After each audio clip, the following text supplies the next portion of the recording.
As the night wore on, the mansion seemed to pulsate with a malevolent energy, its walls closing in on me like the jaws of a predator. Every corner held secrets, every whisper carried a warning, but I pressed on, driven by a desperate need to uncover the truth.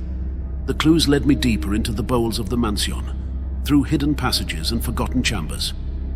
With each step, the air grew colder, the darkness thicker, until I felt as though I was wading through a sea of shadows.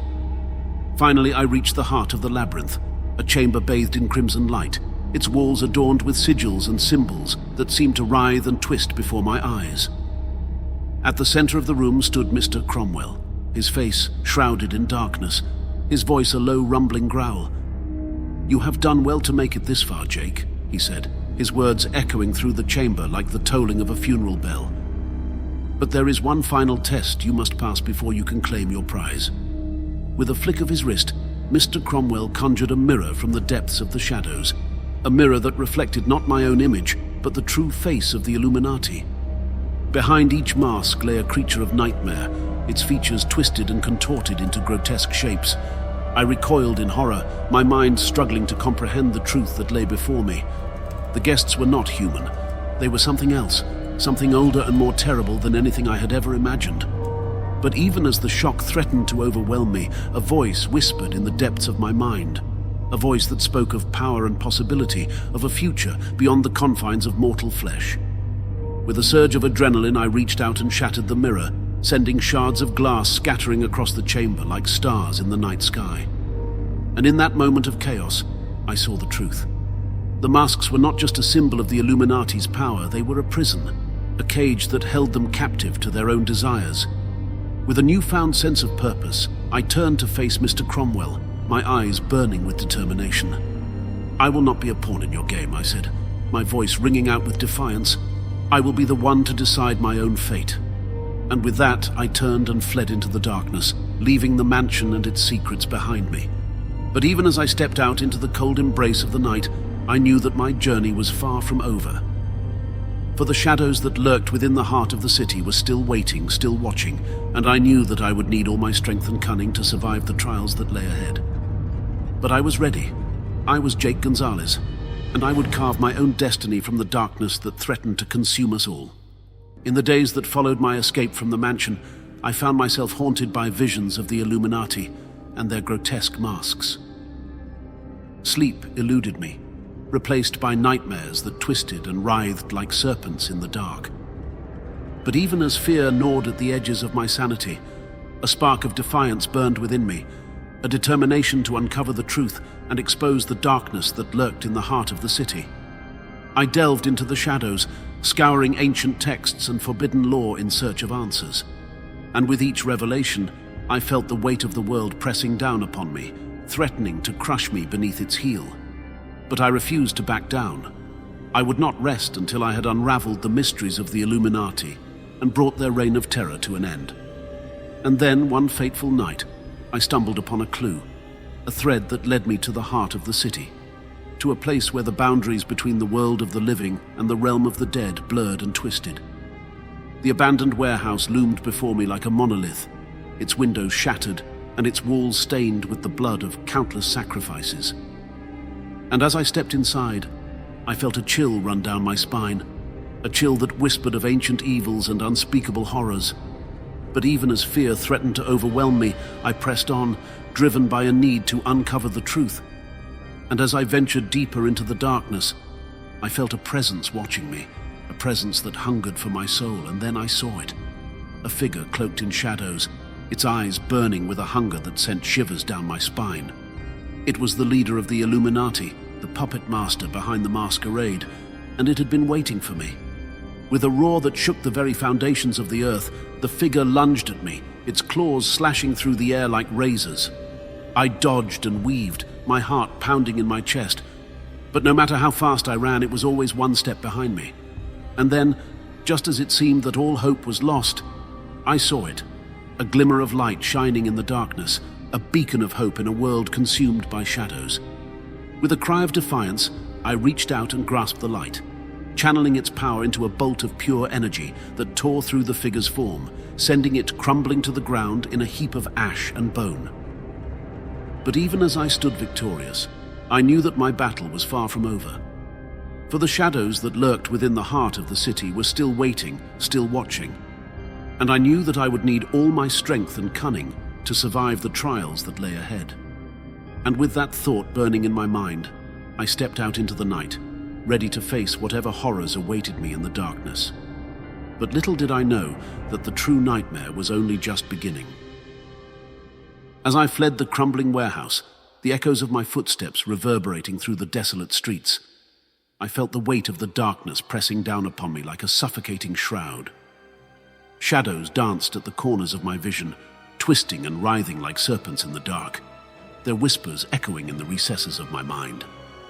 But even as fear threatened to consume me, a glimmer of light flickered in the distance, a beacon of hope amidst the encroaching darkness. With renewed determination, I pushed forward, each step a battle against the demons that pursued me, their claws tearing at the fabric of reality itself. And then I saw them, beautiful apparitions, their forms ethereal and otherworldly, their eyes burning with a hunger that sent shivers down my spine. They whispered sweet promises of pleasure and power, their voices like honey laced with poison, but I knew better than to succumb to their charms. For I had seen the horrors that lurked beneath their beauty, the twisted souls trapped within their ghostly forms. They were not saviors, but predators, their intentions as dark and twisted as the shadows that surrounded them. With a cry of defiance, I pushed past them, their anguished wails echoing in my ears as I raced towards the light. But even as I drew closer, the darkness seemed to thicken, swallowing me whole and dragging me down into its suffocating embrace. I stumbled and fell, my body racked with pain as tendrils of shadow wrapped around me, pulling me deeper into the abyss. But even as despair threatened to consume me, a voice whispered in the darkness, a voice that spoke of home and safety, of a future beyond the nightmares that haunted me. With a surge of strength born from desperation, I tore myself free from the shadow's grasp, each movement a battle against the darkness that threatened to consume me. And then, with a final burst of energy, I broke free, the light of dawn breaking through the clouds like a promise of salvation. With trembling hands and a heart heavy with exhaustion, I stumbled out into the cold embrace of the morning air, my lungs burning with each ragged breath. But as I looked back at the crumbling warehouse, a sense of triumph welled up within me, for I had faced the darkness and emerged victorious. As I made my way home, the events of the night played out in my mind like a twisted nightmare, a nightmare from which I could never truly escape. But even as the memories threatened to overwhelm me, a sense of peace settled over me, knowing that I had faced the demons that haunted me and emerged stronger for it. And as I stepped through the threshold of my home, the warmth of safety enveloping me like a comforting embrace, I knew that I had finally found my place in the world, a place where the shadows could no longer reach me and where the horrors of the night could never touch me again. But little did I know that the true nightmare was only just beginning, for the darkness that had pursued me was not so easily defeated. And as I closed my eyes and drifted off to sleep, I knew that the battle was far from over, that the demons that lurked in the shadows would always be waiting just beyond the edge of sight, ready to drag me down into the abyss once more. In the dim glow of city lights, I found myself standing at the towering entrance of Cromwell Enterprises. It was a fortress of glass and steel, a monument to the ambition that fueled my every breath. Inside those walls lay the promise of a future beyond my wildest dreams. Mr. Cromwell, the enigmatic figure at the helm of this empire, had taken a keen interest in me. He saw something in me, something hungry and relentless, and he offered me a seat at his table. But it was not until that fateful invitation arrived that I began to question the true nature of my ambitions. The invitation was elegant, yet ominous, adorned with intricate symbols and sealed with wax. It bore the mark of the Illuminati, a secret society whispered about in the darkest corners of the internet. They were said to control the world from the shadows, pulling strings with an unseen hand. Despite the warnings that echoed in the recesses of my mind, I accepted the invitation. Perhaps it was the allure of wealth and power, or perhaps it was the undeniable thrill of stepping into the unknown. Whatever the reason, I found myself driving through the winding roads of the countryside towards a destination shrouded in mystery. The mansion loomed on the horizon like a spectre, its silhouette cutting through the fog that clung to the earth like a shroud. It was a grandiose structure, with towering spires and intricate carvings adorning its facade. But as I stepped through its ornate doors, I felt a chill creep down my spine. The air inside was heavy with anticipation, thick with the scent of incense and something far more sinister. Mr. Cromwell greeted me with a smile that did not reach his eyes, his hand clasping mine with a grip that felt like iron. He led me through the labyrinthine halls of the mansion, past rooms shrouded in shadow and secrets. And then we entered the ballroom. It was a scene out of a fever dream, a nightmare woven from silk and velvet. The guests moved in a macabre dance, their faces hidden behind grotesque masks that seemed to leer and sneer in the flickering candlelight. Each mask was a work of art, adorned with jewels and feathers, but behind their beauty lurked something far more sinister. As the night wore on, I found myself drawn deeper into the masquerade, my senses overwhelmed by the sights and sounds that surrounded me. I danced with masked strangers, their laughter echoing like the tolling of a funeral bell. I drank from goblets filled with blood-red wine, each sip burning like fire in my veins. And then the games began.